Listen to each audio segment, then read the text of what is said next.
Hey everyone, welcome back. Before I get into the video, I just want to thank everyone who's purchased a copy of the plugin over the last week.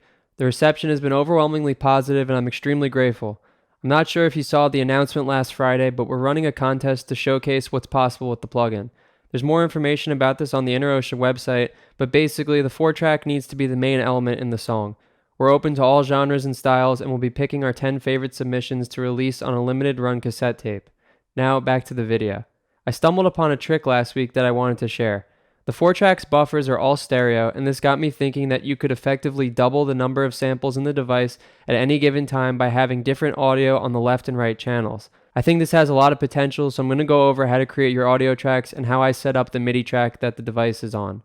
For this example, I'm going to be using audio files from the included sample pack. The bowed piano, string, and organ swirl samples are both in C major, so I'm going to use those since they won't require any pitch shifting. I'm going to group these into 4 groups, with each group having one piano sample and one organ sample.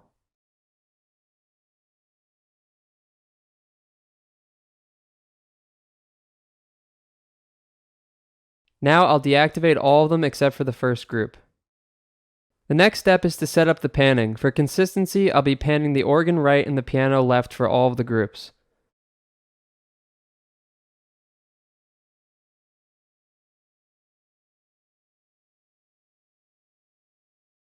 Now it's time to re-record each group into a new track. I'm going to create a blank audio track and set its input to group 1. Once that's created, I can trim down the track to exactly 10 seconds and consolidate it so that the clip doesn't have a tail on it.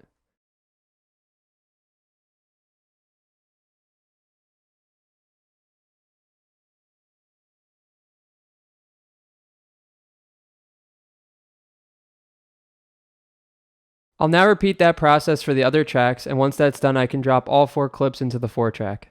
Now that we have the audio tracks in the plugin, we can swap between the channels using the pan knob.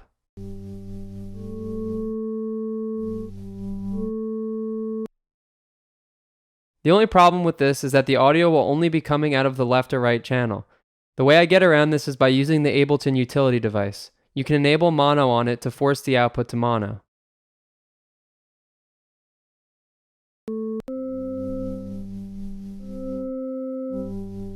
Now the pan knob will act as a sample selector and allows you to either swap between the 2 samples or blend them. Since the output of the device is being forced to mono, I like to add a reverb after it to open things back up a bit. Now that the tracks are all set up, you can start messing around with modulation. If you want something precise, I'd recommend drawing in your automation curves, but I really like using the Ableton LFO. In a scenario like this, I find that using the binary shape is useful. Unlike the other shapes, binary outputs either the minimum or maximum that you set at the top of the device.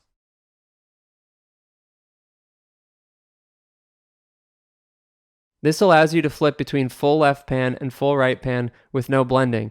If you do want a bit more of a gradual change, you can increase the smooth value, which will make the switches less abrupt, but the final values will still be either your minimum or maximum.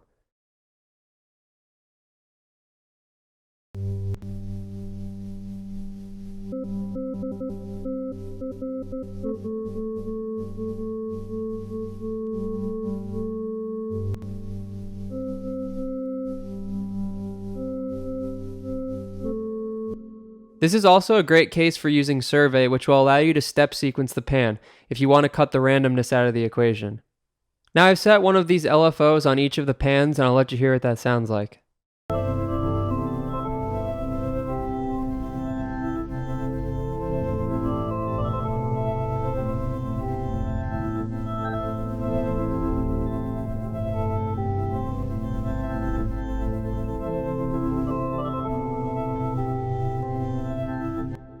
This was a quick one today. I just wanted to share this interesting discovery with everyone who's been checking the device out over the last week. I think there are a lot of cool uses for this technique. I'm interested in trying to use this as almost a wavetable synthesizer.